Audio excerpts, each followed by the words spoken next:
Buenas tardes, chicos. Vamos a iniciar con la sesión del día de hoy, donde vamos a pasar a la siguiente unidad, donde vamos a ver cuidados de enfermería a la mujer durante el embarazo, parto y puerperio patológico. Durante todo este desarrollo, obviamente estaremos viendo distintas características de un embarazo que sea patológico. De hecho, es una de las áreas un poquito más desarrolladas y un poquito más complejas. El principal motivo de que podamos ver este tipo de áreas es para que nosotros prestemos atención directa durante el trabajo, durante el parto y obviamente en todos los niveles siguientes. Por lo regular, siempre se va a incluir dentro de nuestro temario porque aquí más que nada será un área de interés, un área que va a estar implementándose a áreas de salud materno-infantil. Y obviamente son sociedades que van a participar en el desarrollo de todo este tipo de programas, asimismo darle la atención necesaria a todas las mujeres que lo vayan a requerir. Entonces, en este caso, los cuidados de enfermería, pues prácticamente en estas etapas buscan garantizar la seguridad, prevenir complicaciones y obviamente promover la salud física de la mujer, ya sea de una manera directa o de una manera física o de una manera indirecta como es el área emocional de la madre y obviamente del recién nacido, mediante cuáles, mediante intervenciones que se van a estar adaptando de manera individualizada y de manera que va a estar basada en evidencia. Como nosotros ya lo hemos visto anteriormente, durante el embarazo prácticamente nos vamos a centrar en prevenir riesgos, en darle educación a las mamás, darle seguimiento al desarrollo fetal, la salud materna. Entre eso, pues obviamente tenemos que darles educaciones prenatales, apoyo psicoemocional a la mujer, que obviamente recordemos que pasa por muchos procesos, muchos desarrollos psicológicos que muchas veces llegan a afectar y obviamente darle una detección temprana a todo tipo de característica que nos pueda dar algún motivo de riesgo obstétrico y obviamente darle una correcta atención y asimismo poder canalizarla a lo que son especialistas. Durante el cuidado, pues obviamente tenemos que llevar a cabo monitoreos, apoyo en procedimientos clínicos, registro de todas sus visitas, comunicaciones, y lo que anteriormente vimos, que también tiene que ver mucho aquí, es el apoyo en la lactancia materna y obviamente el vínculo que se va a estar generando durante este proceso. Durante esta área, aquí es muy obvio que debemos educarlos, darle seguimiento y darle cierto tipo de intervenciones que sean más humanizadas, que sean individualizadas y culturalmente sensible a lo que sea creencia de nuestra paciente. Entonces, durante el cuidado del embarazo, en este caso, nosotros tenemos que ver que vamos a tratar de reducir las complicaciones, vamos a tratar de mejorar resultados tanto clínicos, tanto físicos como emocionales, y asimismo garantizar la seguridad de la mamá y del bebé, ¿vale? Entonces, sin más por el momento, vamos a empezar con una primera sección, que va a ser el aborto y sus modalidades clínicas. El aborto yo creo que es uno de los temas más complicados que tenemos que tocar con las madres, ya que durante este tipo de procesos, pues debemos de darle una atención que también es un área legal muy conocida y en base a esto pues tenemos que dar ciertos requisitos. En este caso prácticamente se debe de dar por hecho que la mayor parte de todos los datos que nos tengan que dar la mamá o algún tipo de familiar pues obviamente tiene que ser de total importancia y de total confidencialidad. En este caso, cuando nosotros damos un paso a lo que es este tipo de áreas, pues digamos que es una de las secciones más complicadas que tenemos que tocar dentro de todo este tipo de proceso. Asimismo, pues obviamente tenemos distintas áreas que vamos a estar tocando. Ahora, empezando con lo que es esta sección, la palabra aborto va a provenir de lo que es el latín de abor, que significa abortar prácticamente. El aborto, pues prácticamente es el nacimiento prematuro del paciente, o bueno, del bebé, ya sea de manera inesperada, de manera que pues no tengamos alguna intervención o ya sea por decisión propia.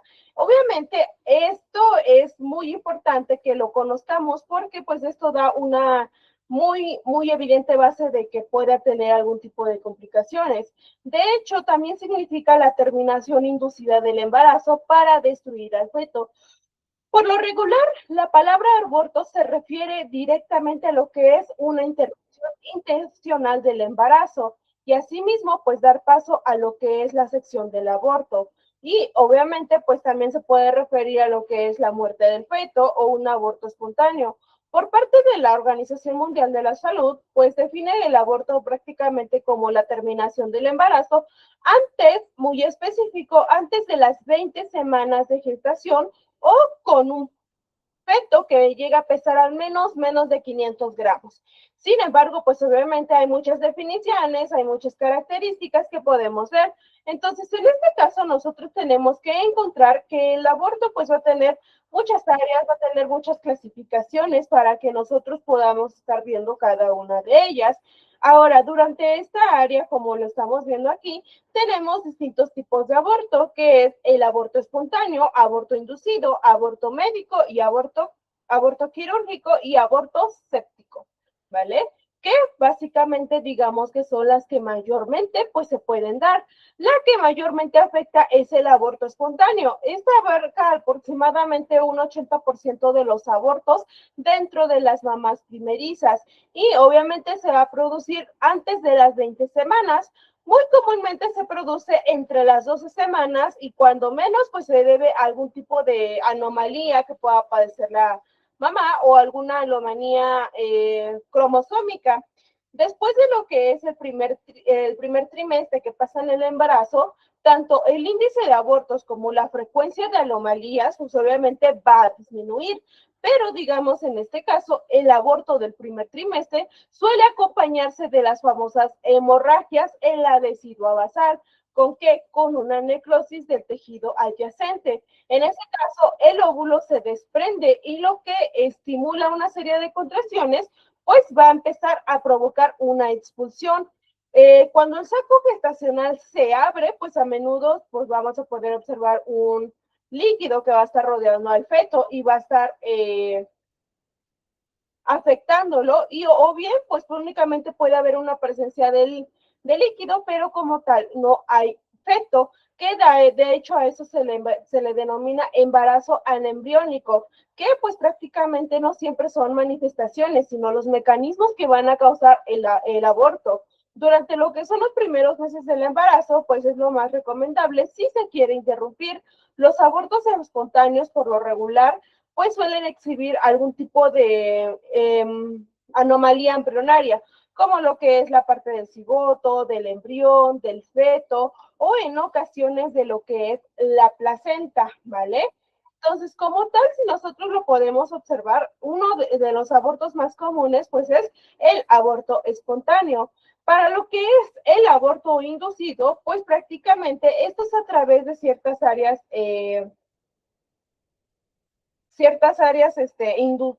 pues digamos médicas en este caso, porque es básicamente a lo que nos estamos metiendo, a un aborto que va a estar siendo realizado con el consentimiento de la mamá. En este caso, nosotros podemos ver que los abortos inducidos muchas veces, pues a veces, aunque no se requiera o aunque no se quiera, pues es la única opción que pueden tener, ya sea porque ponga en peligro lo que es la salud de la mamá, ponga en peligro lo que es la salud del bebé o incluso pérdida de la vida. Recordemos que estos son factores que debemos de prevenir durante todo este tipo de proceso. Entonces, dado que esta es una de las áreas que nosotros tenemos que conocer, pues mayormente vamos a estar viendo que los tipos de aborto, pues mayormente los tenemos de esta manera. Ahora, por otro lado, tenemos el aborto médico, que es a partir de cierto tipo de medicamentos o cierto tipo de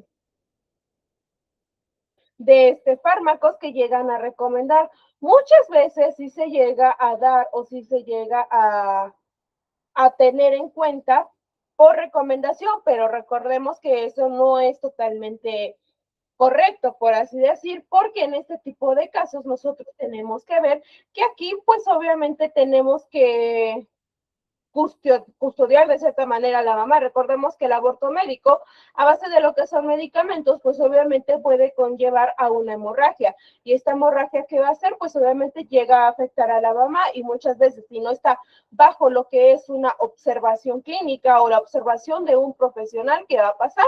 Que obviamente pues va a tener este tipo de complicaciones. Ahora, para lo que son los abortos quirúrgicos, pues aquí es donde se incluyen todo tipo de procedimientos, lo que es la aspiración, lo que son la dilatación, curetaje, que pues prácticamente son en entornos clínicos, prácticamente como si fuera una tipo cirugía. Necesitamos que sea un entorno muy estéril porque recordemos que estamos invadiendo de manera interna lo que es esta región y obviamente para no tener complicaciones, pues tenemos que llevar a cabo cierto tipo de especificaciones para que asimismo pues nosotros podamos estar viendo y podamos estar catalogando cada una de las fases que pueda llevar a cabo la mamá. Y por último, el aborto séptico. El aborto séptico pues es uno muy común, por así decir, ya que se basa a lo que son infecciones, debido obviamente a lo que es un descuido por parte de la mamá. Pues aquí el aborto séptico lo que mayormente podemos ver es que es a base de cierto tipo de infecciones del sistema reproductivo, como lo que nosotros hemos conocido o lo que nosotros hemos oído, pues prácticamente se realiza cuando las condiciones de la mamá no son correctamente higiénicas, no son correctamente denominadas a lo que se debe de verificar en ese momento, ¿vale?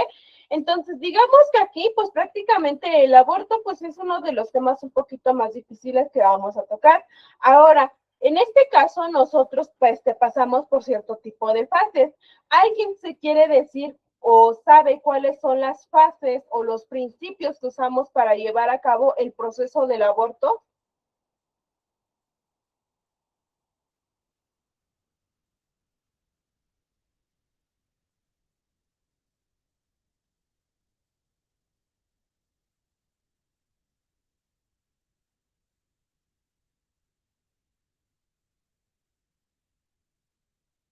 ¿No? ¿Nadie?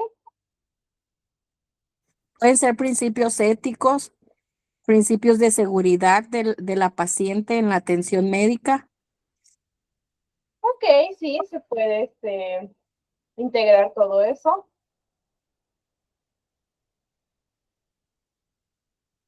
Nada más. Y principios legales también, mis. Los principios legales, sí, recordemos que eso en todo lo que hagamos se tiene que ver. Sangrado vaginal, cólicos y expulsión del tejido gestacional. Ok, muy bien, Claudia. Bueno, por parte de esta área o por parte de los abortos, pues tenemos que pasar cierto tipo de etapas, por así decir, para que se lleve a cabo este tipo de áreas. En primera, pues obviamente tenemos un momento de preaborto. ¿Qué quiere decir eso?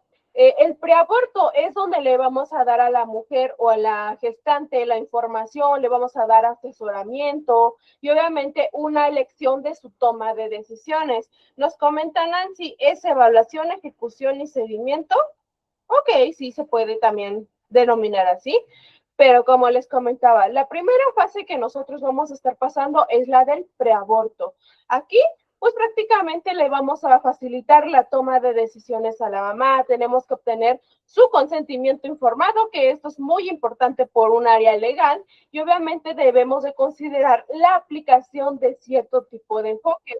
Por ejemplo, como lo que es la materia de anticoncepción o de posaborto antes del procedimiento. Esta es una de las áreas que nosotros tenemos que estar corroborando durante la fase o durante la etapa de preaborto.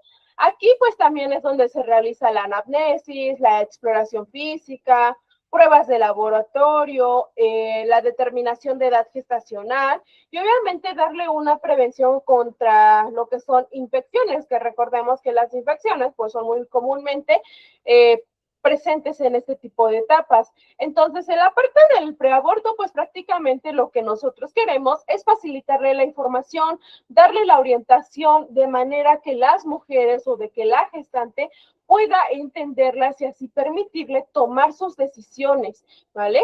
Y recordemos que esto es una parte muy importante porque aquí es donde la mujer o la gestante decide si va a abortar o si no va a abortar. En caso que sea afirmativo, pues obviamente le podemos dar los tipos de métodos que puede elegir.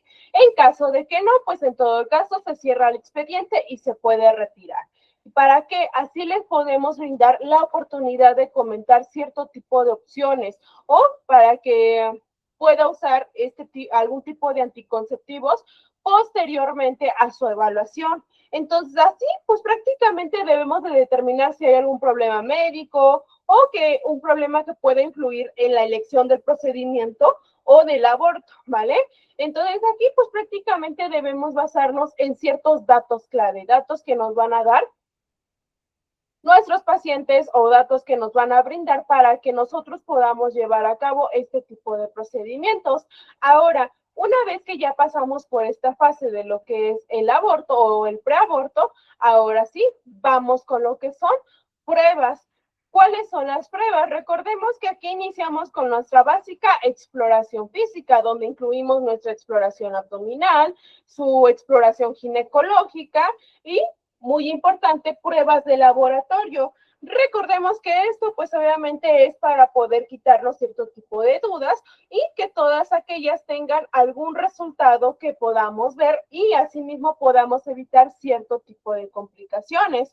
Ahora, también es muy importante que nosotros determinemos lo que es la edad gestacional. Recordemos que si tiene cierto tiempo, pues se puede proceder. Si no, pues obviamente ya no podemos llevar a cabo este tipo de actividades, ¿vale? Entonces aquí pues prácticamente tenemos que estar viendo todo eso.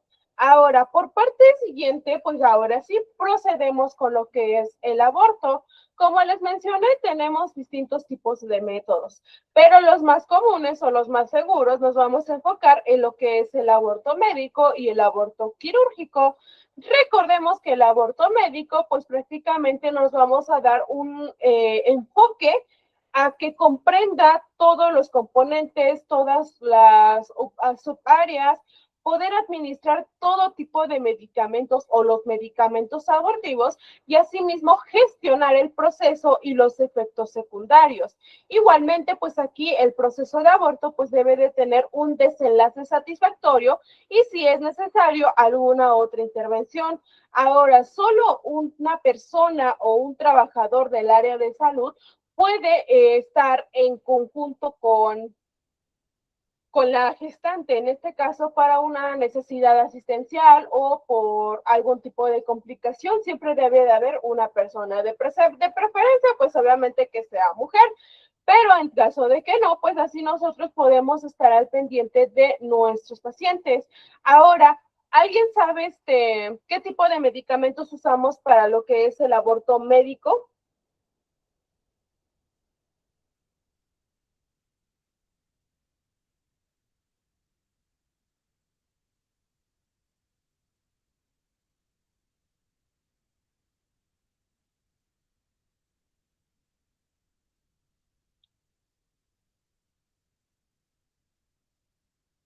No, nadie sabe medicamentos para inducir un aborto. Adelante, Marta.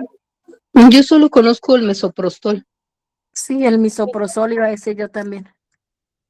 Misoprostol, ok, es el más común. Mesoprostol. Mesoprostol, ok.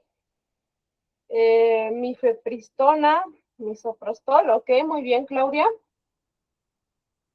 Por lo regular, lo que más vamos a escuchar o lo que más vamos a conocer es la mifepristona y lo que es el miprofostol, que pues prácticamente son los más comunes y en todos los casos como mínimo, después de las 24 horas, pues se puede agregar algún otro tipo de medicamento si es que el primero o la primera dosis no funciona. En otro caso también tenemos letrozol, que se puede combinar con misoprostol. Tenemos obviamente varias combinaciones, pero obviamente esto depende de un análisis clínico y de un análisis donde nosotros podamos ver qué es lo que va a pasar con nuestro paciente y cómo lo va a llevar a cabo, ¿vale? Entonces aquí pues prácticamente podemos usar cierto tipo de combinaciones de medicamentos, pero lo que mayormente vamos a encontrar es la mifepristona y lo que es el misoprostol y lo que es el letrozol que les acabo de comentar, ¿vale? Que pues prácticamente son los más comunes. Lo que es la mifepristona, pues con el misoprostol, pues sí se puede combinar. El letrozol con lo que es el misoprostol también se puede combinar. Con lo que es mifepristona también se puede combinar, ¿vale? Entonces, digamos que tenemos distintas combinaciones, pero mayormente para que puedan conocer algunos pequeños medicamentos que les pueden ayudar o pueden más que nada regirse de eso. Ahora, cuando se está llevando a cabo este tipo de aborto médico, pues mayormente tenemos que hacer nuestra famosa documentación, que recordemos que la documentación es muy importante porque aquí consideramos todas las áreas clínicas sobre el aborto médico a cualquier edad gestacional. Recordemos que este pues va a ser un proceso que va a constar de varias etapas y en el que se van a utilizar un medicamento o dos, dependiendo de cómo se lleve a cabo.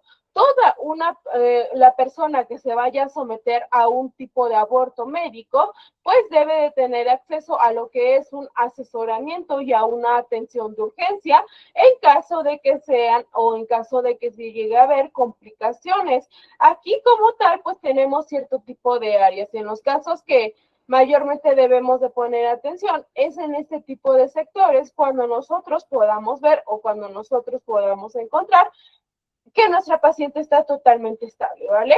Ahora, como tal, el aborto médico no es 100% seguro. Recordemos que como todo tipo de intervenciones, también tenemos efectos secundarios o complicaciones.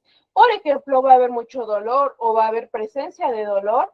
También va a haber hemorragia, va a haber fiebre, escalofríos, náuseas, vómito, puede presentarse algún tipo de infección pélvica o incluso de lo que es diarrea. Entonces aquí pues prácticamente casi todo lo que son las personas, todo lo que son las mujeres, pues van a notar algo de dolor que se va a dar de manera continua o como más o menos como los cólicos más que nada. Durante y después del aborto, porque recordemos que es uno de los elementos más importantes de la atención, porque así nosotros podemos ver si la persona desea continuar o cuando lo pida, en este caso debe de ser antes de lo que es el aborto médico. Recordemos que esto es una parte o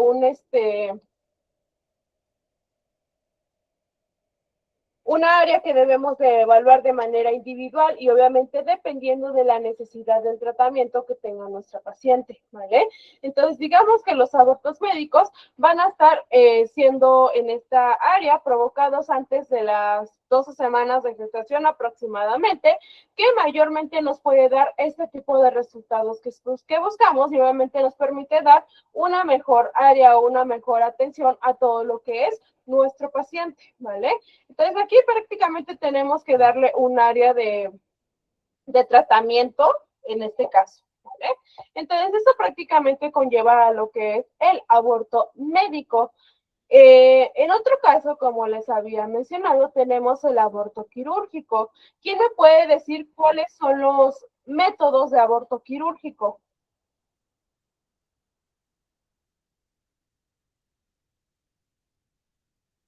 Adelante, Marta. Uno sería el AMEU, el que es aspiración mecánica, manual, ¿qué es? Hay algo del útero. Pero bueno, Manual lo que es la aspiración. Exacto. Aspiración manual endouterina, ¿vale? Adelante, Erika. Dilatación, Miss, dilatación y legrado. Dilatación y legrado son las más importantes. Nos comenta Daniela, AMEU y legrado, ok. Sí, de hecho, dentro de lo que es esta parte del aborto quirúrgico, pues prácticamente tenemos distintos tipos. El aborto quirúrgico prácticamente va a corresponder a cierto tipo de tareas, entre ellos lo que es la administración de profilaxis antibiótica, el tratamiento del dolor que va a abarcar desde lo que es la anestesia local hasta lo que es la sedación, ya sea de manera mínima o ya sea de manera profunda, y en algunos casos, si es necesario, llevarlo a cabo a una anestesia general. Tenemos aquí que hacer una preparación de lo que es el cuello uterino y obviamente realizar el procedimiento que ha sido elegido para lo que es el aborto. Obviamente utilizando cierto tipo de instrumental que sea específicamente para este tipo de procedimientos y asimismo para darle la supervisión necesaria a la paciente, asimismo que pueda tener su lapso de recuperación pronta, por así decir, tanto de la paciente y obviamente poder darle de su alta. Entonces, como tal, digamos que se pueden realizar estas tareas que son las más comunes. Ahora, como tal, de hecho, lo que es la aspiración al vacío, lo que es la aspiración consiste en que se tenga que evacuar el contenido del útero. ¿A través de qué? A través de una cánula de plástico o de una cánula de metal que va a estar conectada a lo que es una fuente de vacío. En lo que es la aspiración que se va a proceder al vacío eléctrica, pues obviamente se va a utilizar una bomba de vacío eléctrica. En lo que es la aspiración manual, pues aquí el vacío va a estar incrementando porque obviamente pues aquí mediante lo que es un aspirador o también denominado jeringa, pues digamos que admiten cierto tipo de cánulas entre lo que son 4, entre lo que son 10 a 12 milímetros, si no mal recuerdo. Entonces, digamos que los tubos que se van a estar aspirando o los tubos aspiradores eléctricos se van a adaptar a lo que son las cánulas. Dependiendo obviamente del tipo que se esté llevando a cabo. Como les comento, hay una aspiración al vacío, que es normal, únicamente aspiración al vacío, y tenemos lo que es el famoso AMU, que es la aspiración manual endouterina. Entonces, aquí pues prácticamente debemos de llevar a cabo este tipo de procesos. También darle seguimiento a lo que es la atención post-aborto, donde vamos a ver que el cuello uterino mayormente va a estar dilatado y que necesita cánulas para poder llegar a su mayor vacío que sea más eficaz. Recordemos que también mediante este tipo de abortos pues debemos de tener mucho cuidado porque aquí es uno de los métodos que son más complicados y obviamente podemos llegar a dañar lo que son las paredes uterinas. Asimismo, para lo que es el aborto, después de lo que es la semana 12 a la semana 14 de embarazo, pues muchas veces se puede disponer de un área más experimental o de una área más profesional. Entonces, como pues digamos que debemos de tener en cuenta que lo que es el aborto quirúrgico son de los métodos más complicados y obviamente que podemos tener cierto tipo de consecuencias. Si la edad gestacional, en todo caso que una mujer quiera llevar a cabo o quiera proceder a hacerlo y supera las 20 semanas, pues obviamente no se puede llevar a cabo. Hay veces que en ciertas clínicas sí se puede considerar a lo mejor inducirla, pero obviamente bajo las cláusulas que se establezcan y deslindándose de todo lo que es una responsabilidad médica.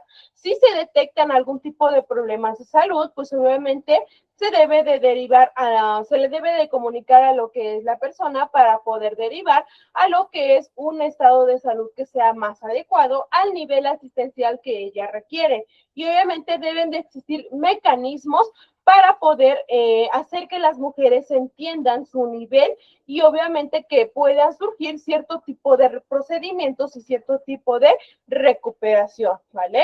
Ahora, en esta área, lo que son los abortos quirúrgicos también se presenta mucho lo que es la profilaxis, que pues prácticamente la presencia de infecciones en lo que son este tipo de tramos en el área genital, pues digamos que se dan mucho en lo que es un aborto quirúrgico y es uno de los mayores factores de riesgo de lo que es el aparato genital tras el aborto. Entonces, como tal, digamos que todo procedimiento de aborto quirúrgico se debe de implicar lo que es una extenuante limpieza.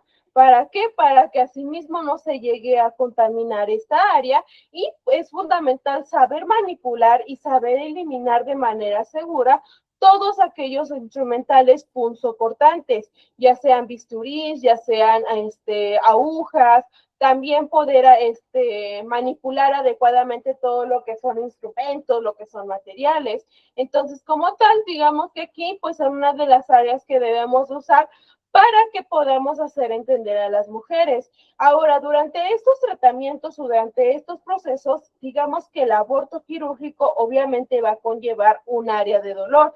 Casi todas las mujeres, no digo que todas, casi todas van a poder notar un dolor como cólico, igualmente como si fueran cólicos por pequeños intervalos.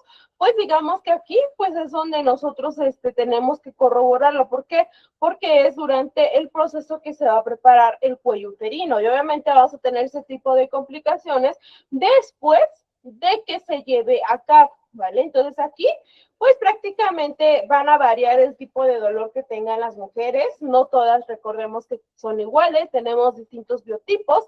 Entonces aquí pues lo que mayormente tenemos que conocer es que su respuesta va a variar de manera muy evidente y de manera enorme. Digamos que la necesidad de tratamiento del dolor pues obviamente va a aumentar con la edad gestacional que se lleve a cabo. Entonces aquí pues digamos que tenemos cierto tipo de responsabilidades con las mujeres al momento de llevar a cabo este tipo de procesos, ¿vale?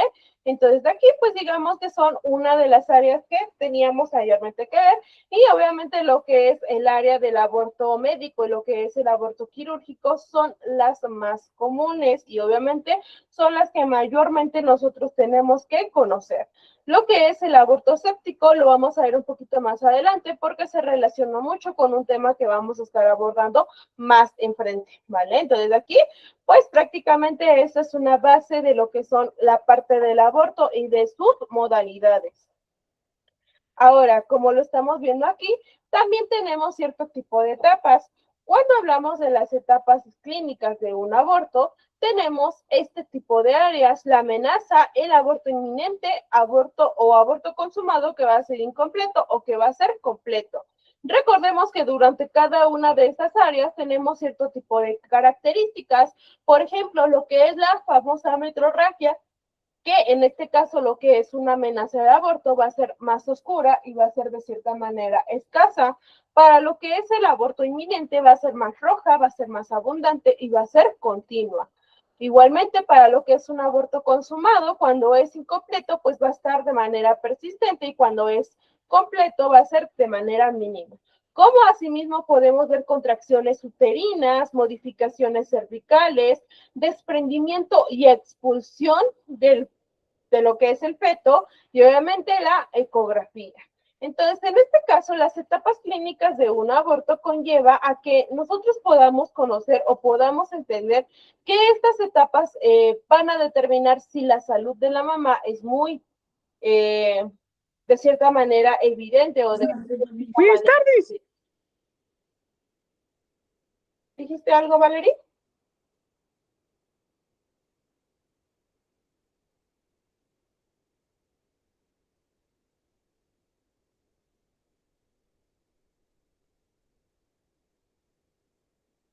¿No? Ok, bueno. Entonces, en este caso, como les mencionaba, pues estas serían las etapas clínicas del aborto.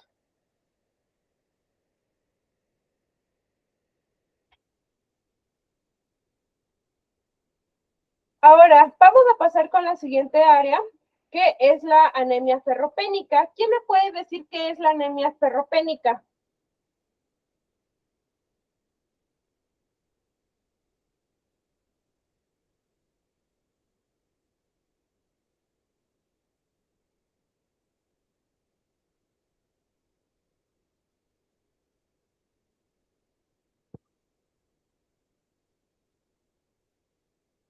Claudia, falta de hierro.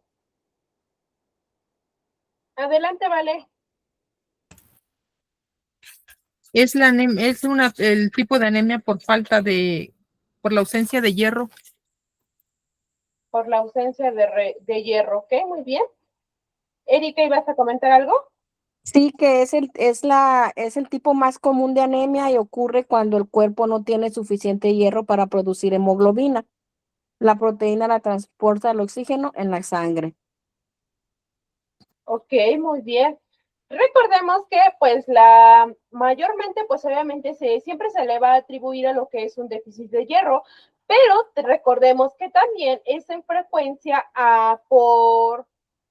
hay anemias que se dan por lo que es falta de ácido fólico y hay anemias que son por déficit de B12, que es muy, muy frecuente en este tipo de casos, ¿vale?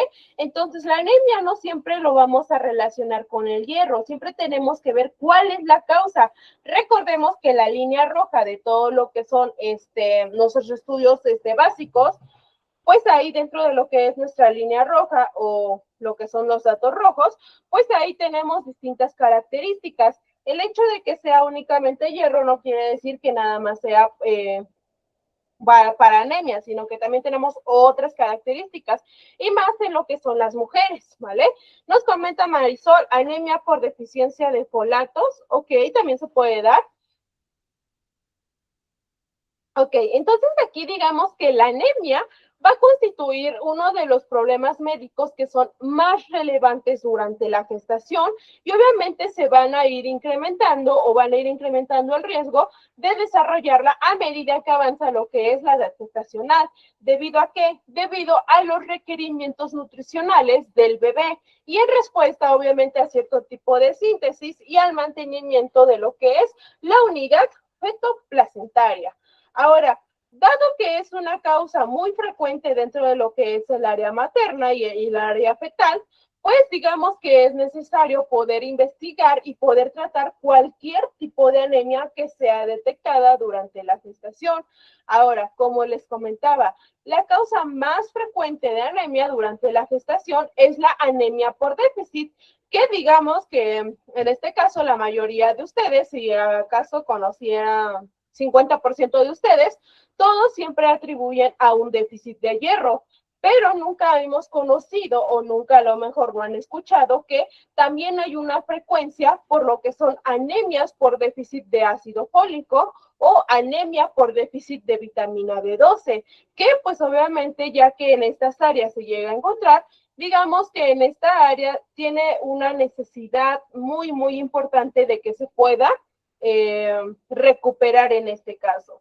Lo que son las causas más comunes, pues también tenemos anemia de células falciformes, talasemias, creo que son talasemias, que digamos que se van a caracterizar porque hay alteraciones dentro de lo que son esta área. Ahora, a lo que es la alteración de las cadenas de hemoglobina se les llaman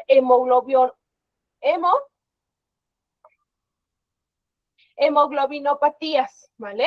Que pues prácticamente son las que se van a caracterizar porque únicamente se va al área de la hemoglobina y suelen estar diagnosticadas previamente durante la gestación y requiere un seguimiento conjunto de todo lo que es nuestra línea hematológica.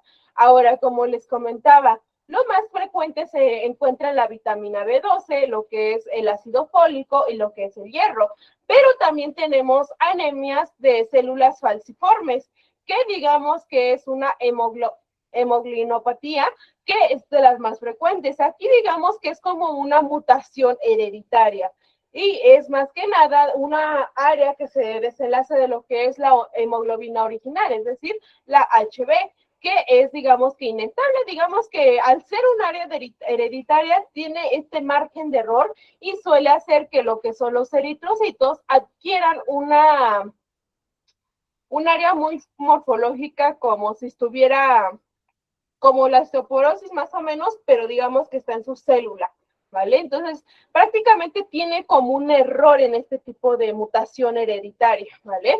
Digamos que aquí pues prácticamente es una de las áreas más comunes, lo que es la anemia de células falciformes, que obviamente pues tiene distintas características. Y lo que son las talasemias que les había comentado, se trata de un defecto de igual manera hereditario y esta prácticamente va a estar en síntesis con lo que son las cadenas de globinas A o de globinas B. y van a estar diferenciándose en talasemia A o talasemia B. Ahora, en función de esto, pues obviamente tenemos cierto tipo de manifestaciones de la enfermedad, como lo que son las formas que vamos a encontrar dentro de lo que es las talasemias minor, que las talasemias minor se presentan ya sea de A o B, ¿vale? Entonces requiere un estudio médico para que puedan determinarlos. Ahora, en este caso, pues aquí digamos que en este caso de las talasemias minor, existe una afectación funcional de lo que son las células, digamos que no funcionan al 100%. Como tal, y si bien sabemos lo que es el área de la hemoglobina, se va a encargar de lo que es el intercambio de cierto tipo de gases, de cierto tipo de nutrientes, pero lo que nosotros tenemos que conocer es que así mismo como nosotros lo relacionamos con lo que es una área de déficit de hierro, también tenemos mutaciones que se pueden hacer frecuentes, ¿vale? Esto digamos que entra dentro de los más comunes. Existen otras causas que son menos frecuentes durante el embarazo, lo que son anemias secundarias por hemorragia, anemias hemolíticas, anemias secundarias por hemopatías, anemias secundarias por procesos inflamatorios crónicos, como lo que es la insuficiencia renal, lo que es infección activa, hipotiroidismo también se puede presentar. Entonces, digamos que pues tenemos muchas derivaciones de la anemia, pero durante la gestación puede incluso ser un área muy peligrosa porque muchas veces la anemia se manifiesta de manera asintomática y este llega a ser uno de los hallazgos más casuales en lo que es un área rutinaria, por así decir.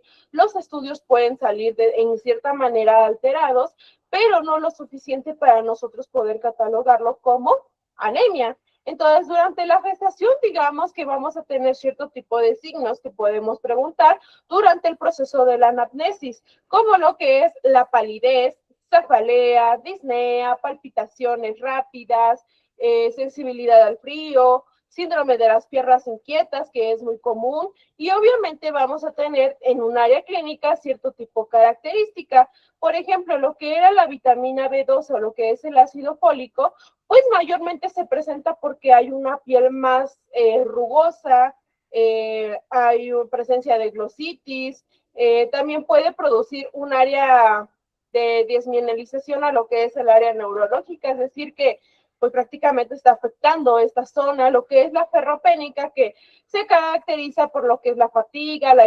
irritabilidad, disminución de la capacidad de concentración, de la caída de pelo, tenemos anemias hemolíticas, tenemos distintos tipos de anemia. Entonces aquí, pues digamos que a pesar de que es posible que podamos sospechar de una anemia, pues obviamente el diagnóstico siempre 100% debe de ser analítico y obviamente se debe de solicitar siempre lo que son los hemogramas cada trimestre de la gestación.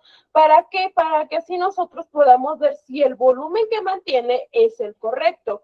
Entonces, digamos que lo que es la anemia, pues tiene una alta prevalencia dentro de lo que es la gestación. Y ante una anemia leve, pues muchas veces llega a pasar de manera rápida, de manera que no nos demos cuenta, pero cuando ya es una anemia moderada o grave, incluso puede tener cierto tipo de complicaciones con lo que es el bebé. Entonces, digamos que aquí los estudios básicos que siempre tenemos que llevar a cabo son los hemogramas, el recuento de retículos, ferritina, de hierro, transferrina, lo que es ácido fólico, folatos, vitamina B12, hormona tiroidea, etcétera, ¿vale? Entonces, aquí más que nada para poder descartar este tipo de consecuencias o este tipo de enfermedades dentro de la mujer, ¿vale? Y recordemos que en este caso, pues, se están alimentando de una sola sección, dos organismos. Entonces, aquí para poder mantener su buen comportamiento o su buen seguimiento, debemos de llevar a cabo todo este tipo de proceso, todo este tipo de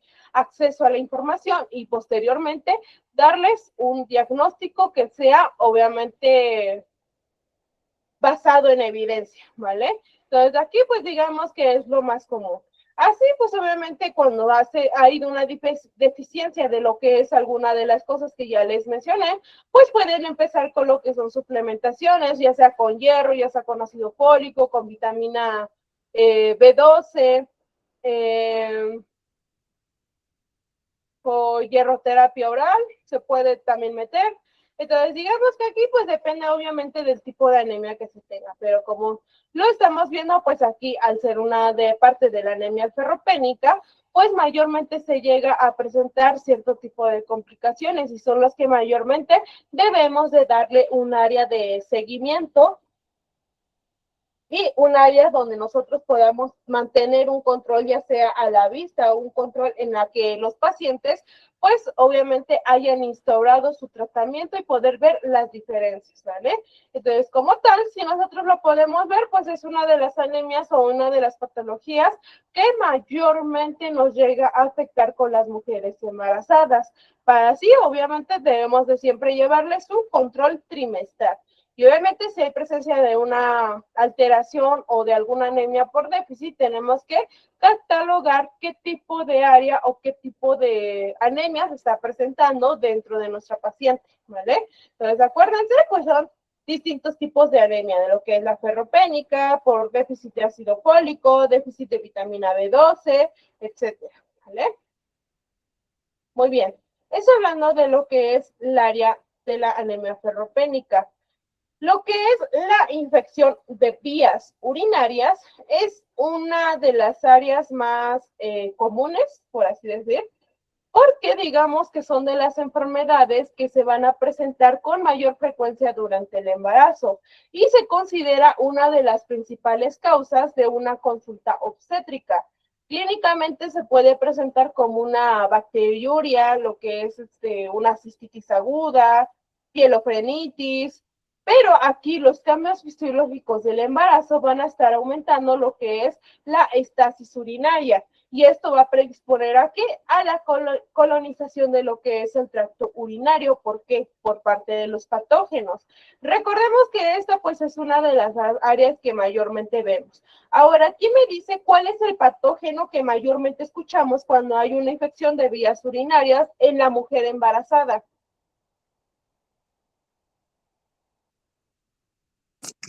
Bacterias, mis. Bacterias, ¿ok? ¿Alguien más, chicos? Adelante, vale. La bacteria más común es la Escherichia coli. Exacto. Más común, Escherichia coli, es el que mayormente vamos a encontrar y el que mayormente va a ser la causa de los problemas de las mujeres embarazadas. Las pacientes, digamos que como tal, pues no llevan siempre un manejo oportuno o un manejo adecuado y tienen mucha probabilidad de desarrollar este tipo de infecciones. Por esta razón, pues se debe de dar un tratamiento antimicrobiano para todas aquellas mujeres que tengan algún tipo de IBU, incluyendo lo que son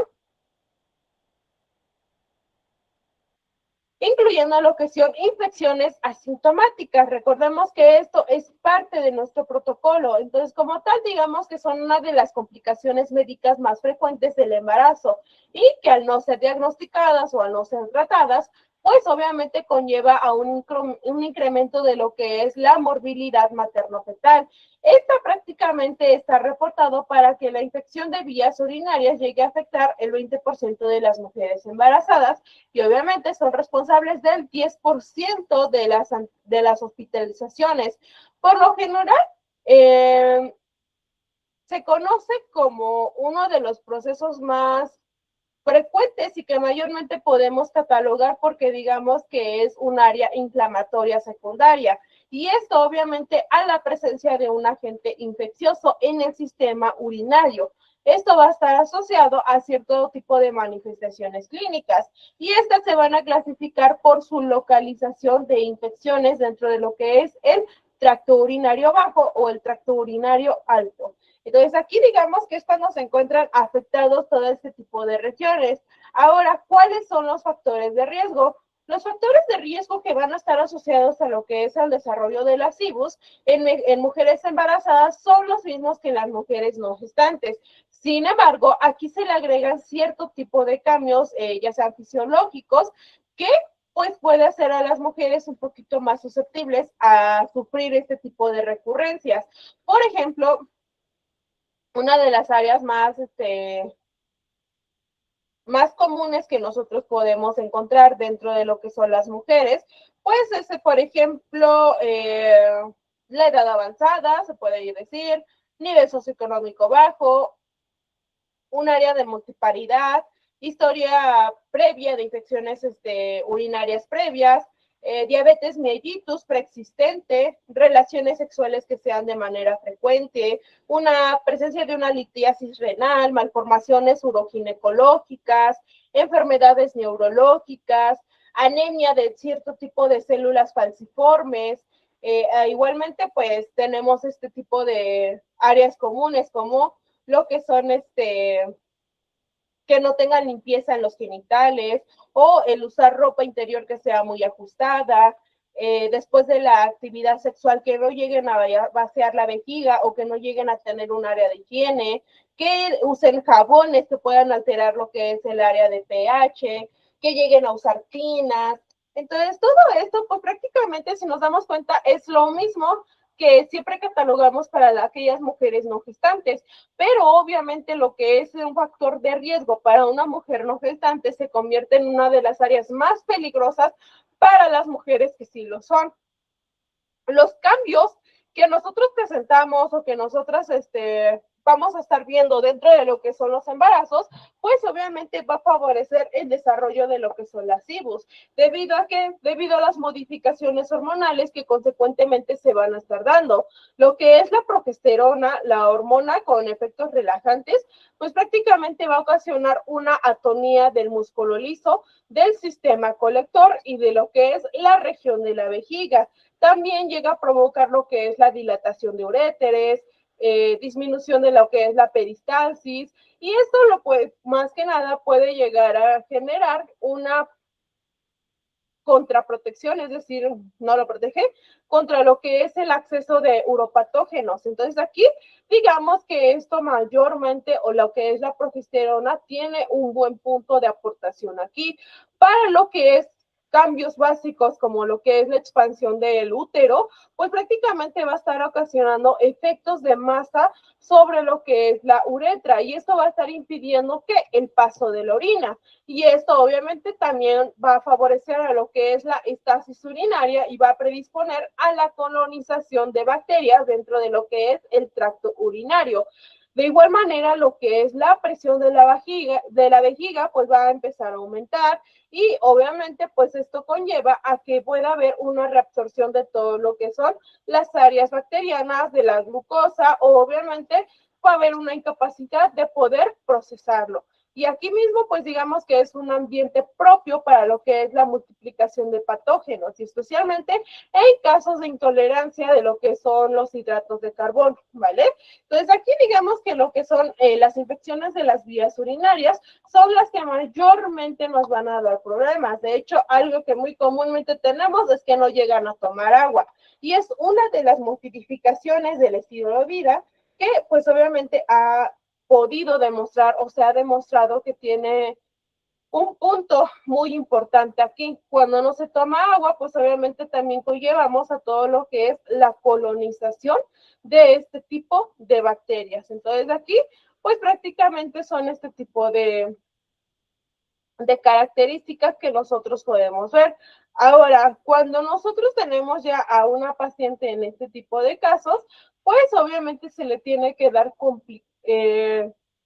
tratamiento para evitar complicaciones, ¿vale? Lo que es este tipo de áreas, pues recordemos que no únicamente nos vamos a una simple infección, sino que ponemos en riesgo la vida de la madre, tanto como del feto. Y actualmente, pues obviamente se puede ver muy afectado este tipo de zonas o este tipo de áreas para poder conocerlos. Entonces aquí digamos que las complicaciones pueden afectar a la madre, incluso pueden hacer que se genere o se tenga en cuenta la necesidad de una cesárea.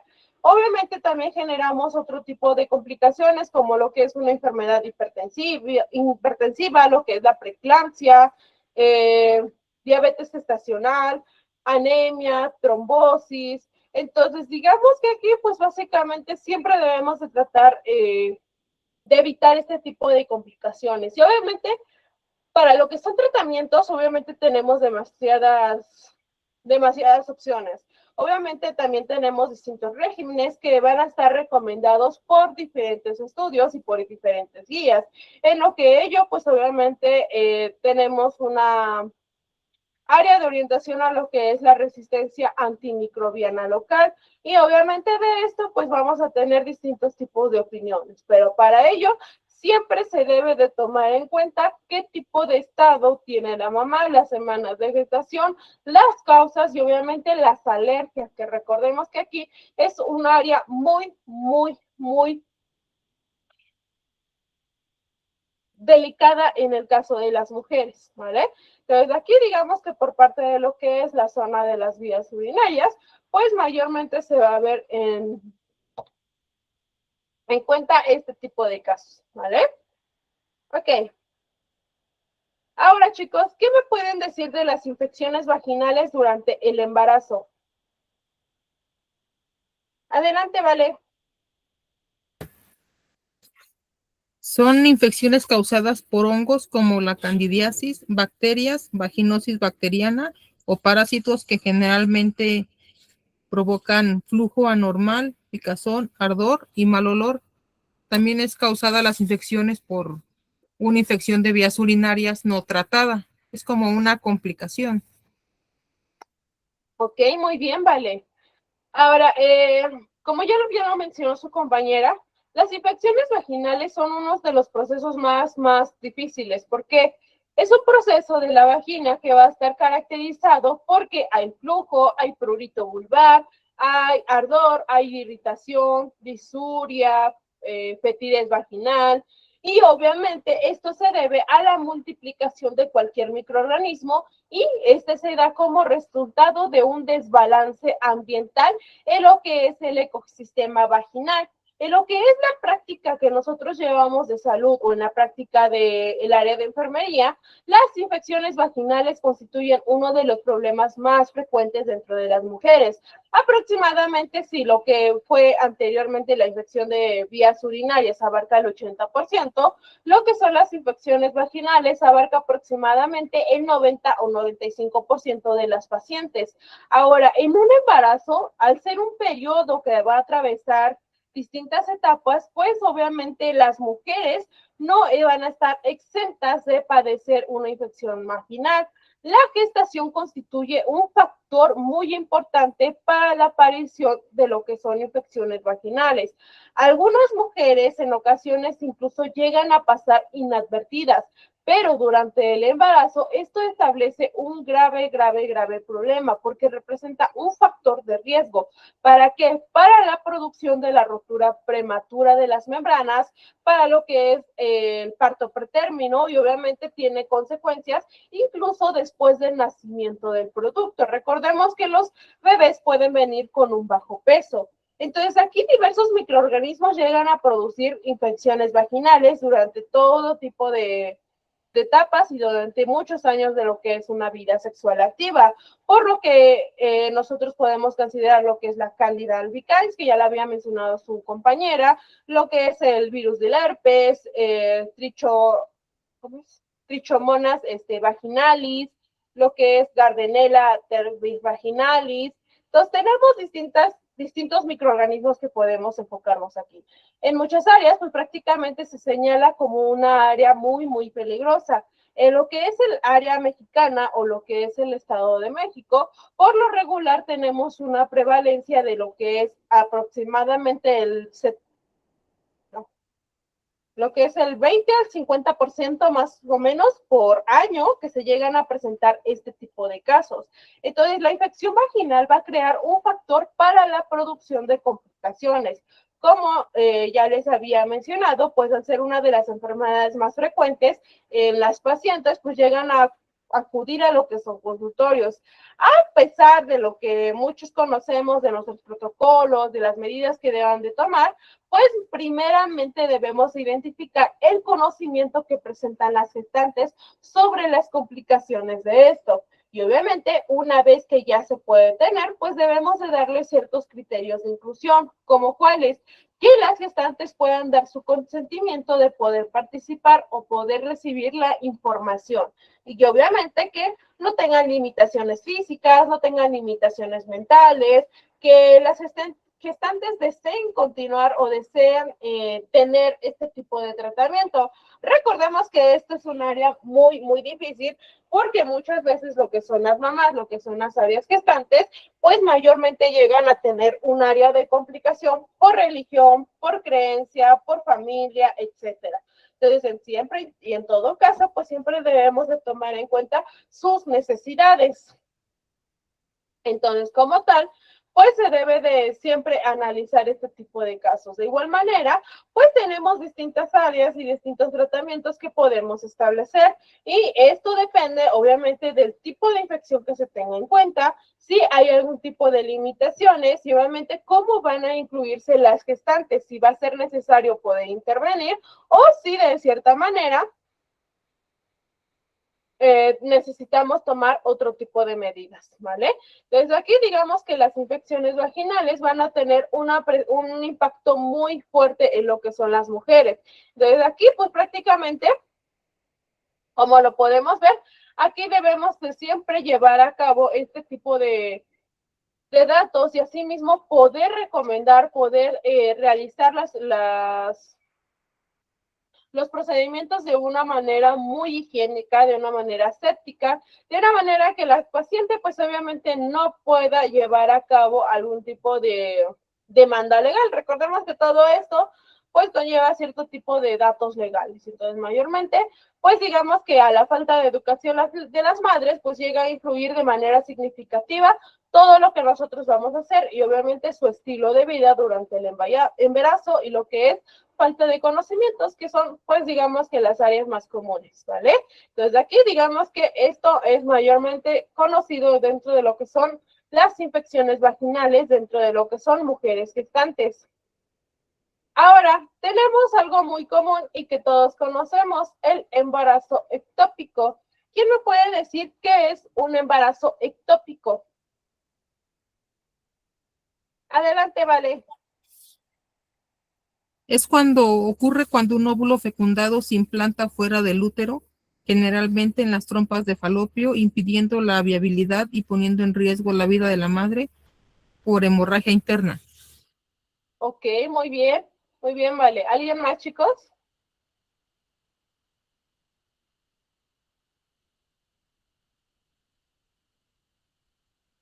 Nos comenta Daniela, cuando el ovario se implanta fuera del útero. Nancy, es cuando el embrión está fuera del útero. Adelante, Erika. Es cuando el óvulo fecundado se implanta fuera del útero, Ok, muy mayormente bien, en las trompas de falopio. muy bien. Bueno, como todos conocemos, el embarazo ectópico representa un embarazo que se va a desarrollar fuera de la cavidad uterina. Es una de las áreas que se debe de considerar siempre en toda mujer en cada edad fértil. Y obviamente se va a presentar o lo vamos a saber diferenciar si hay una presencia de un dolor abdominal que sea muy congruente. Por lo general, el cuadro clínico que se llega a presentar dentro de lo que es un embarazo ectópico es un sangrado vaginal, un pequeño dolor abdominal que puede estar presente durante todo el diagnóstico y obviamente va a requerir de técnicas de imagen precisas para que se logre identificar este tipo de embarazo. Ahora, en este caso, lo que es el embarazo ectópico o embarazo extrauterino, pues prácticamente va a encontrarse por la implantación de lo que es nuestra primera etapa del blastocito, que va a estar fuera del endometrio de la cavidad uterina. Y esto, por lo general, como ya lo mencionaron, abarca un 95% dentro de lo que es la trompa, donde el feto o el embrión usualmente está ausente y deja de crecer prácticamente. Ahora, los otros sitios más comunes de implantación son el ovario o incluso lo que son sitios abdominales, que es una de las causas que significa que puede llevar a la morbilidad y puede llevar a la mortalidad con riesgos asociados, como de la ruptura tubárica o de lo que son hemorragias intraabdominales en mujeres. Ahora, se puede llevar un área muy significativa en este caso. Recordemos que es una emergencia médica que requiere tratamiento inmediato. Lo que es la incidencia de un embarazo ectópico, pues ha aumentado últimamente en los últimos 10 años, aunque obviamente hay muchos avances en lo que son métodos de diagnóstico, pues mayormente se ha permitido que ciertos diagnósticos pues lleguen a tener su margen de error. Aproximadamente lo que es el 75% de las muertes de las madres en el primer trimestre, por lo menos el 9%, todas están relacionadas con lo que es un embarazo ectópico. Entonces, aquí digamos que lo que son los embarazos ectópicos son de las áreas más comunes y más frecuentes. Ahora, la trompa de falopio es el sitio más dominante para este tipo de embarazos. En la mayoría de los casos, pues obviamente se va a presentar aquí y ocurre porque más que nada la porción que se genera o la porción de la ámpula, pues llega a implantarse dentro de lo que es esta zona y el embarazo obviamente es una de las áreas que mayormente puede llegar a afectar. Se empieza a generar la misma hormona, se puede empezar a generar lo que son los signos clínicos o los signos más básicos de un embarazo normal, pero obviamente si hay presencia de dolor dentro de lo que es el área del ovario o la sección del ovario o dentro de lo que es la zona abdominal, pues aquí tenemos que empezar a preocuparnos. Lo que es el embarazo ectópico de la sección del ovario, pues es una de las variantes más raras. De hecho, como les mencioné, esta como tal, si acaso le podríamos poner un 3% máximo de lo que son embarazos dentro de lo que es esta área. Hay otro tipo de embarazo que no me acuerdo cómo se llama, pero digamos que es un embarazo que prácticamente se da en una cicatriz de cesárea y es otra forma rara de embarazo ectópico. Es, digamos, una de las incidencias que al menos llega a ocurrir en uno de 1000 embarazos o de unos 2000 embarazos. Es una forma muy rara, pero si hay un embarazo ectópico que llega a generarse en la cicatriz que llega a generar la cesárea. ¿Cómo llegan ahí? O cómo se genera ese tipo de embarazo, pues todavía no tenemos una respuesta médica que lo pueda asegurar al 100%, al igual de que no sabemos cómo se puede generar en otro tipo de áreas. Pero más que nada nosotros tenemos que conocer los tipos y obviamente tenemos cierto tipo de complicaciones y esto puede poner en peligro lo que es la vida de la mujer, la vida del feto, incluso puede impactar negativamente en lo que es la fertilidad futura en caso de un embarazo ectópico. Entonces aquí digamos que es una alteración que se va a estar asociando muy consecuentemente a lo que es la zona de las trompas, ¿vale? Ahora, también tenemos cierto tipo de factores de riesgo. Dentro de lo que es esta área, pues digamos que al menos el 50% de las mujeres con un embarazo ectópico muchas veces no llegan a tener riesgos que se puedan identificar.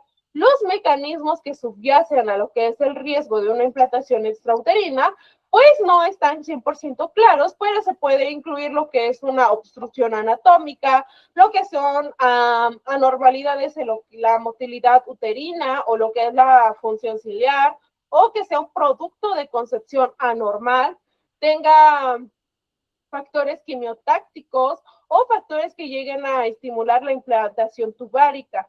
Entonces, aquí digamos que es muy, muy importante el entender o el poder identificar cuándo se genera este tipo de embarazo, ¿vale? Ahora, en este caso, nosotros al conocer este tipo de áreas, de hecho, tenemos distintos tipos de riesgo relativo. Lo que son el embarazo ectópico va a derivarse de lo que es un embarazo ectópico previo, esterilización tubárica o por algún tipo de riesgo moderado, como lo que es el DIU, lo que es una adicción, como lo que es fumar, lo que son drogas, etcétera, ¿vale? Como general, en este tipo de casos, nosotros siempre tenemos que conocer cuál es la situación e incluso lo que son métodos hormonales que lleguen a usar, también se tiene que tomar en cuenta. ¿Para qué? Para que así mismo, pues obviamente no podamos tener este tipo de complicaciones o tratemos de prevenirlas en la mayor parte que nosotros podamos. Entonces, como tal, nosotros también debemos de llevar a cabo su área de diagnóstico. Recordemos que para área de diagnóstico también debemos de usar cierto tipo de instrumental, como lo que son los ultrasonidos, ya sea abdominales o ya sea intravaginales, que pues obviamente va a ser una de las opciones del manejo que nosotros vamos a poder darle a este tipo de embarazo. Entonces, como tal, digamos que este tipo de áreas pues se puede llevar a cabo o se puede diagnosticar de cierta manera. Ahora, para su tratamiento de los embarazos ectópicos, se considera por lo regular cierto tipo de tratamientos y obviamente a base de lo que es una vía laparoscópica para que se pueda llevar a cabo. De hecho, el manejo de lo que es el embarazo ectópico siempre recomiendan un abordaje que sea laparoscópico. Recordemos que el área laparoscópica pues es más pequeña y en pacientes que estén hemodinámicamente estables, que requieran obviamente este tipo de proceso o algún tipo de cirugía para poder seguir conservando lo que es su estado de salud. Entonces, digamos que aquí los procedimientos se van a asociar con áreas más menores que si como lo hiciéramos de una manera general, ¿vale? Entonces, aquí nosotros debemos de llevar a cabo este tipo de conocimientos y obviamente una comparación con los malestares anteriores o los malestares que se tengan en la actualidad. Ahora, en este caso, como ya les he mencionado, aquí como tal, el embarazo ectópico pues es una de las áreas que mayormente se llegan a presentar en las mujeres embarazadas. Hay muchas estrategias que nosotros podemos usar y muchas áreas que son selectivas para lo que es la mujer, pero esto depende obviamente de la decisión que llegue a tomar nuestro paciente.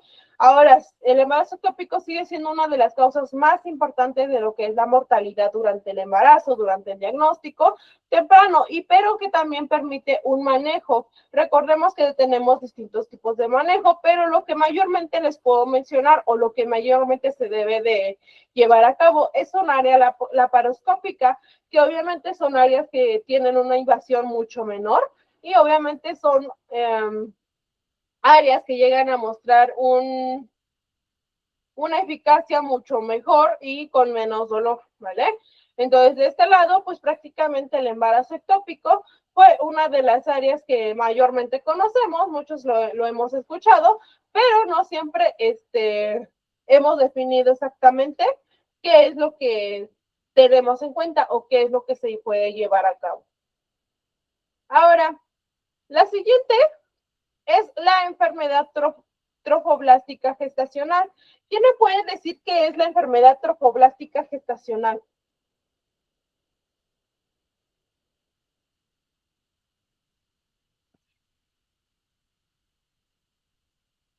Adelante, Vale.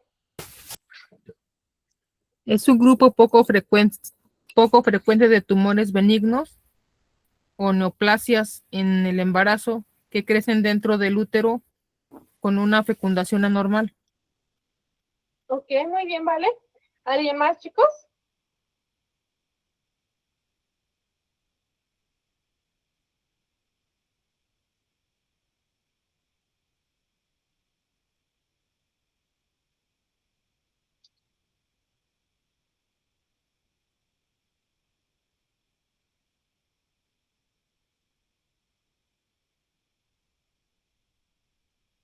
Adelante, Vale.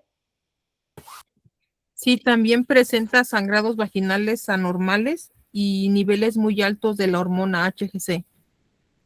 Ok, muy bien. Claudia nos comenta, mola indatiforme, neoplasias, trofoblástica gestacional. Ok, muy bien. Bueno, La enfermedad trofoblástica gestacional es un grupo, digamos, de células heterogéneas que se van a derivar o se van a caracterizar porque hay una proliferación, es decir, hay un aumento anormal dentro de lo que es el área del área uterina o más que nada en la región de la placenta. Y esto más que nada tiene potencial de poder invadir localmente lo que es el útero y obviamente pues poder llevar a cierto tipo de complicaciones. De hecho, es una de las áreas o también conocidas como mola hidatiforme que se realiza mediante un estudio que es genético.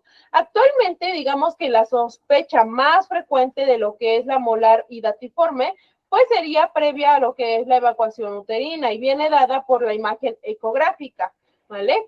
Por esta parte, digamos que lo que es la mola, pues es una de las áreas que mayormente se están viendo hoy en día.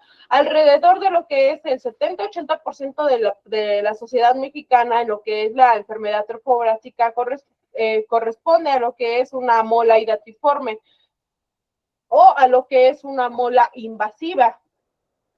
Como tal, es uno de los factores de riesgo que son mejormente establecidos por lo que es una edad avanzada, digamos, una edad de 40 a más años, y obviamente también se puede ver modificado por algún tipo de cambio de pareja, algún tipo de antecedente. Hay, obviamente, en este caso, unos cuantos abortos que se pueden llevar a cabo y obviamente también tenemos la complicación más común, que es a base de los grupos sanguíneos cuando no son compatibles. Recordemos que esto pues prácticamente conlleva a que se pueda generar esto que estamos viendo aquí. De hecho, aquí si vemos en esta área tenemos una mola completa que prácticamente está invadiendo todo lo que es el área uterina.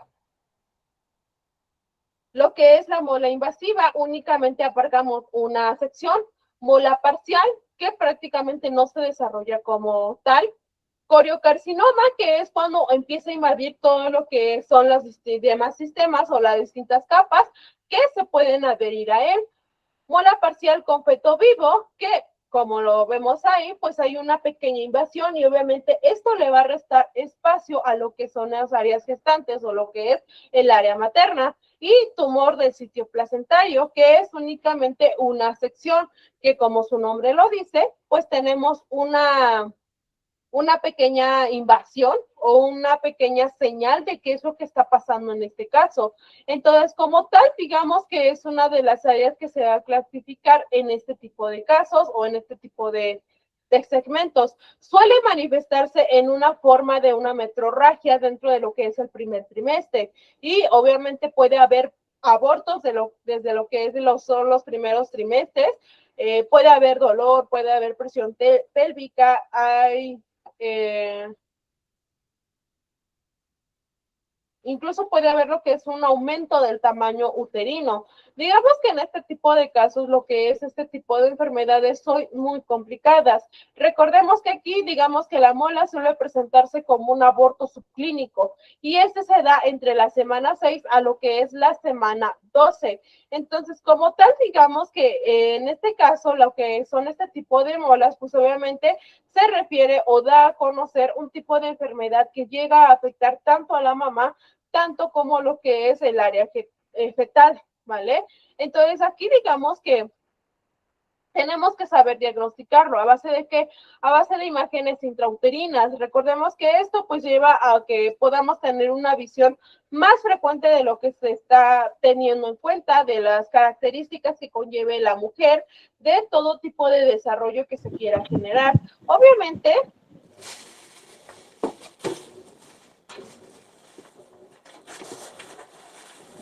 en este caso también, pues debemos de dar cierto tipo de indicaciones y saber catalogizar cada una de ellas.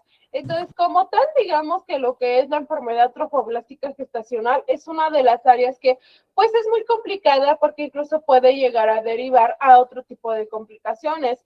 De hecho, hay otros síntomas clásicos como lo que es la anemia que acabamos de ver, hay preeclampsia, hay hiperemesis, hipotiroidismo, hay presencia de lo que es distrés respiratorio, Incluso hay todo tipo de hallazgos que se puedan generar dentro de lo que es la práctica de la Apenas te iba a decir que fue de la práctica de la ecografía precoz, ¿vale?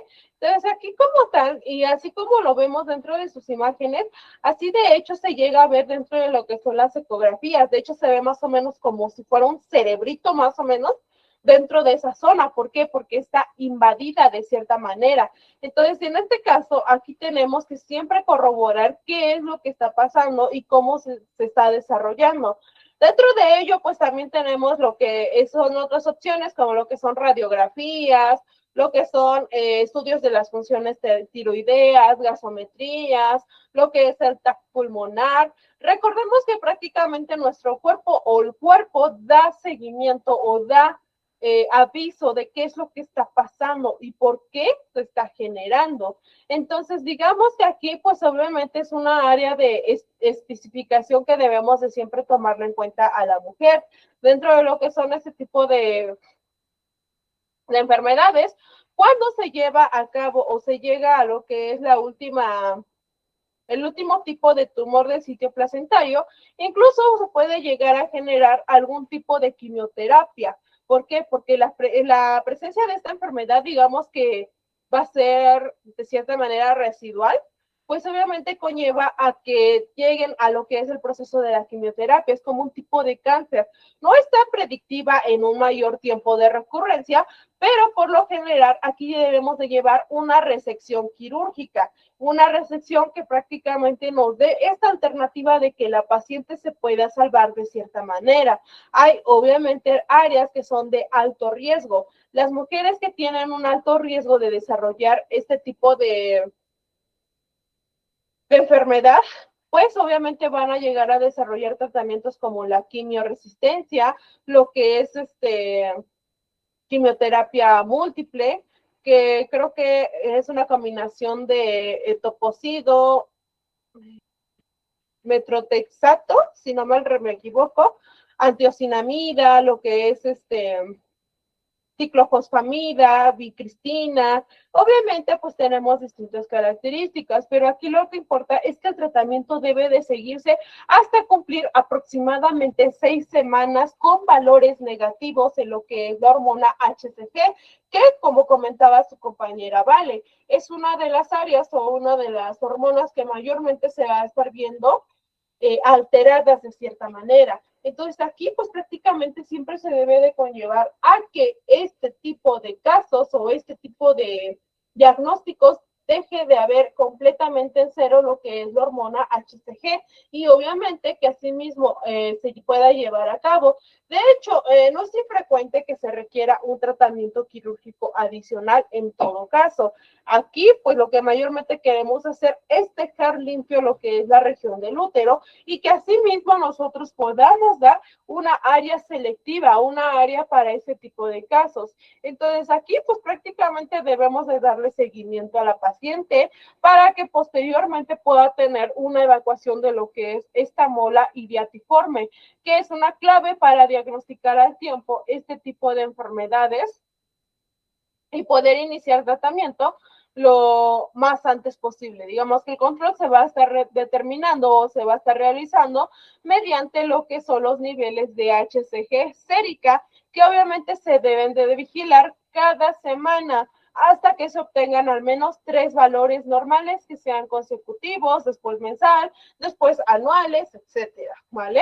Entonces aquí digamos que se deben de mantener estos valores estables o prácticamente se deben de mantener en un cierto rango, ¿vale? Entonces, digamos que esta es una de las áreas o una de las enfermedades que mayormente se pueden tomar en cuenta dentro de todo lo que son las mujeres. ¿Son complicadas? Sí, pero aquí digamos que lo que mayormente nos interesa es poder diagnosticarla a tiempo y poder darle un tratamiento más adecuado antes de que este tipo de patologías pues se siga extendiendo, ¿vale? Ahora, ¿quién me puede decir qué es el síndrome de Torch?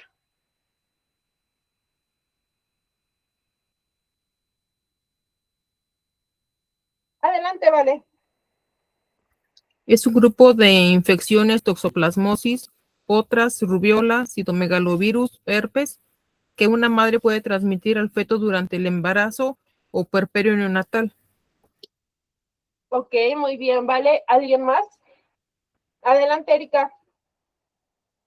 Es un conjunto de infecciones que pueden afectar al bebé durante el embarazo y causar complicaciones graves si no se detectan a tiempo. Ok, muy bien. El síndrome de Torch prácticamente se da durante... Adelante, Rosa.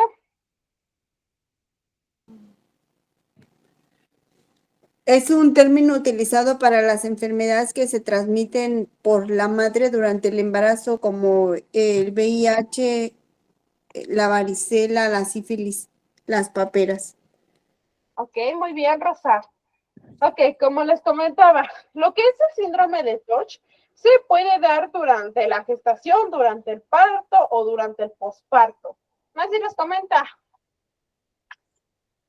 se da antes de la semana 20 de gestación. Ok, sí se da dentro de estas semanas o dentro de este tiempo. Bueno, aquí digamos que durante estos procesos el feto es cuando está expuesto a patologías que son ya sea del tipo virales, ya sea del tipo bacterianas o ya sea parasitarias.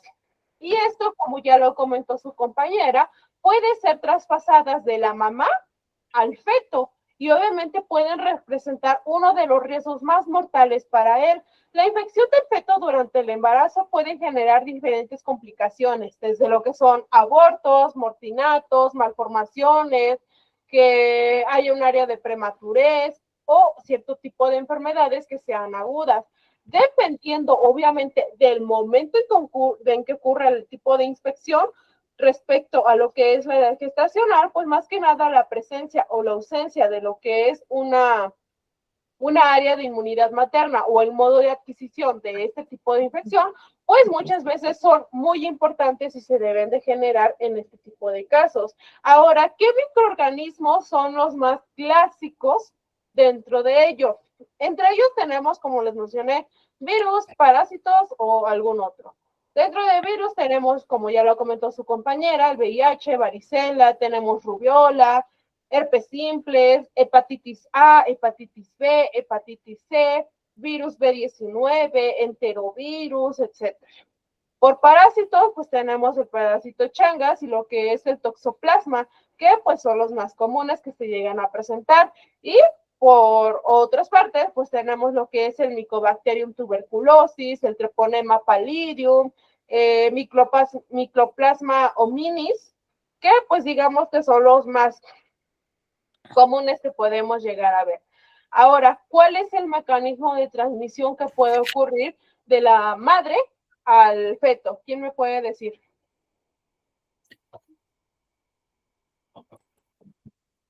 Adelante, vale. ¿Por medio del cordón umbilical? Exacto, por medio, el más común, del cordón umbilical, ¿vale? Entonces aquí pues prácticamente son los más comunes que se llegan a presentar. El síndrome de Torch pues es una de las áreas más importantes que debemos de gestionar y que debemos de saber ver en todo caso.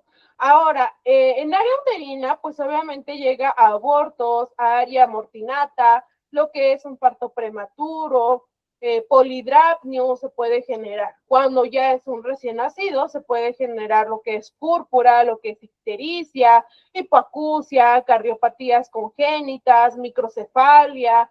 Se puede generar distinto tipo de complicaciones. ¿Algo ibas a comentar, Vale, o se quedó tu manita? Ah, se quedó, ok.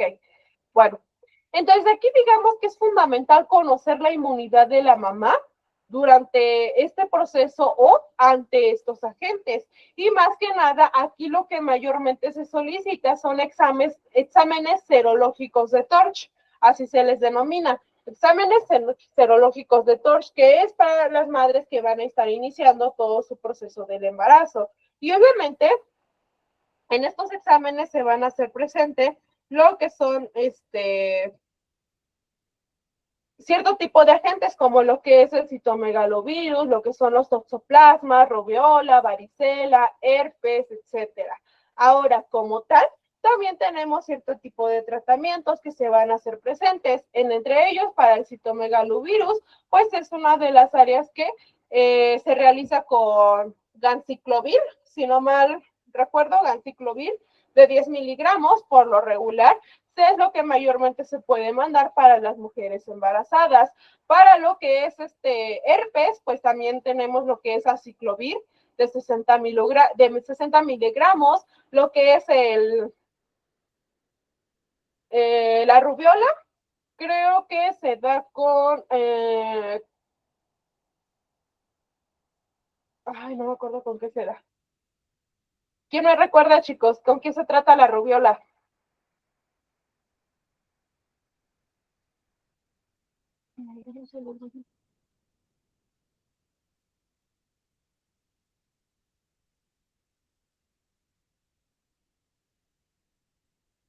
¿Quién me dice, chicos, con qué se trata la rubiola del síndrome de Torch para mujeres embarazadas?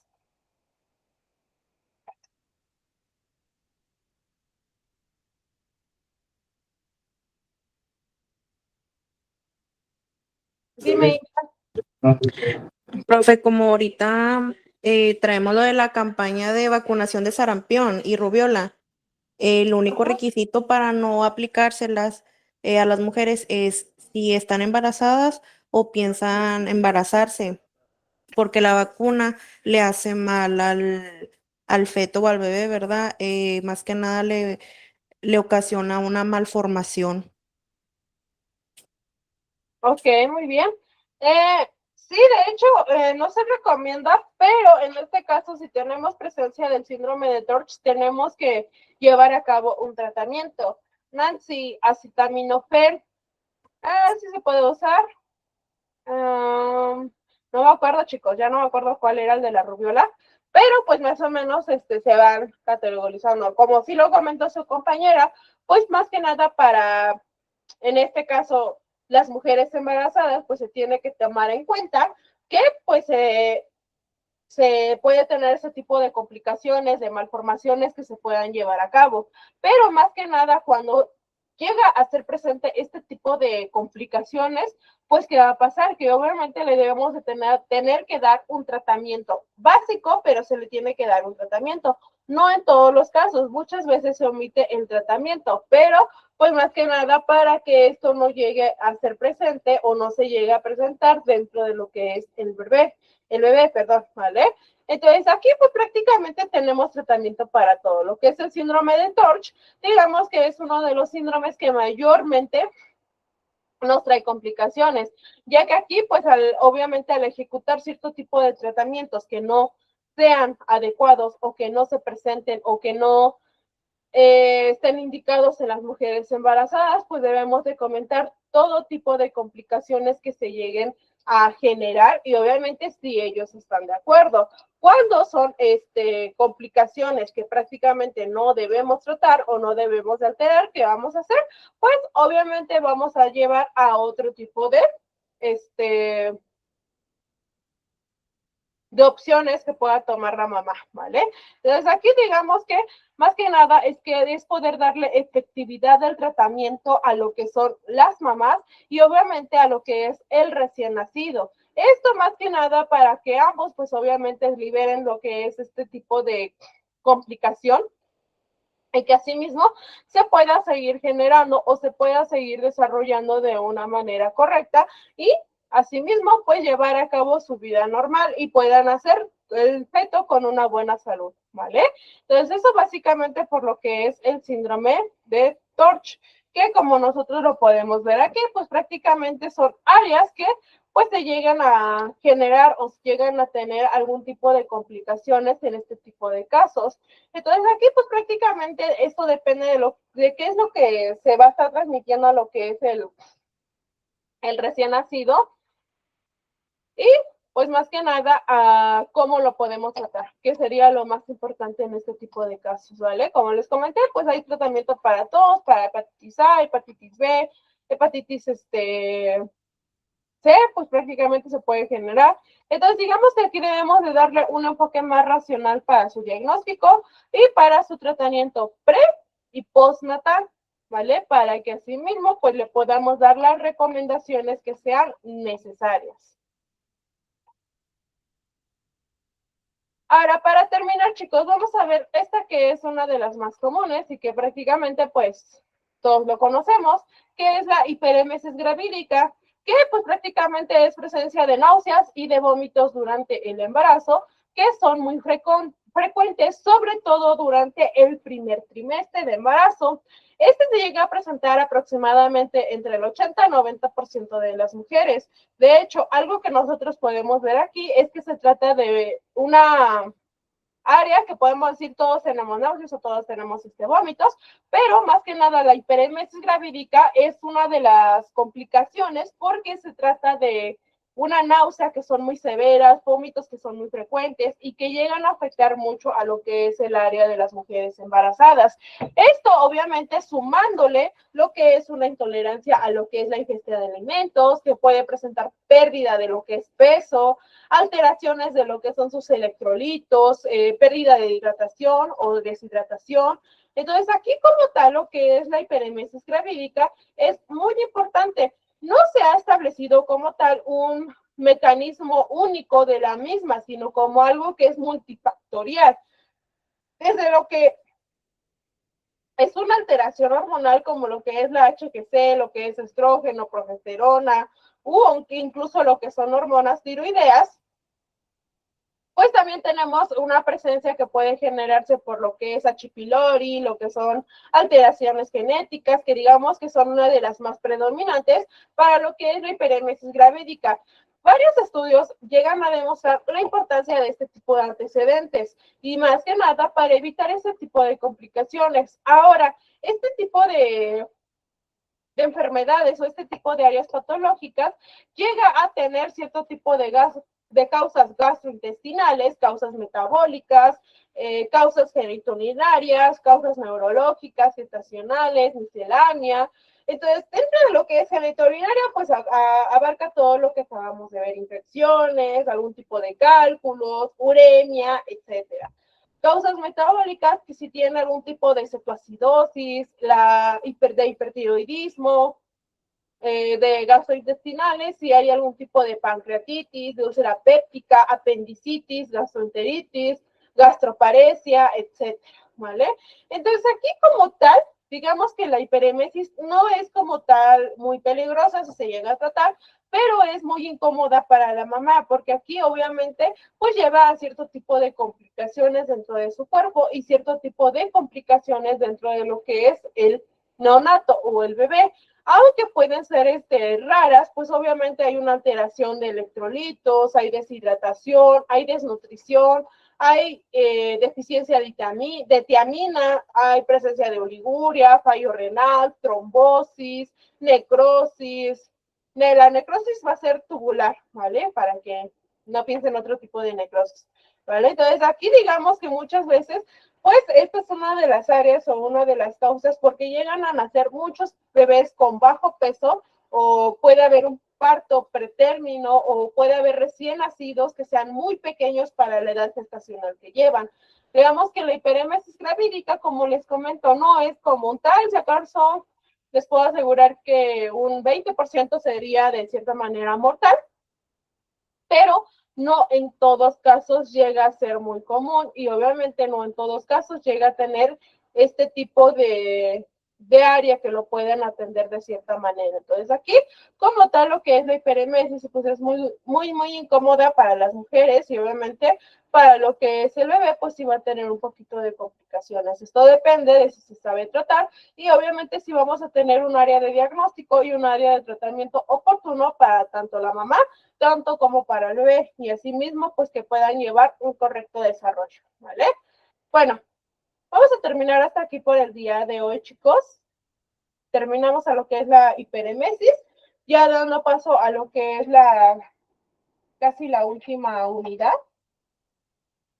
En este caso, aquí iniciamos con lo que fue la unidad número 4, que pues prácticamente es todo lo que estamos viendo a base de todo esto. Yo creo que ya para el día martes lo terminamos. No, como para el miércoles, y posteriormente tendríamos lo último que sería de lactancia materna, ¿vale? Entonces, chicos, yo los voy a dejar hasta aquí por el día de hoy. Entre mañana sábado o domingo, les voy a estar mandando lo que es su guía de estudio para que la puedan ir revisando, para que la puedan ir viendo y para que la puedan ir resolviendo poco a poco, ¿vale? La siguiente semana, más o menos por el miércoles, también les voy a hacer la encuesta de quiénes pueden ingresar a la plataforma y quiénes no.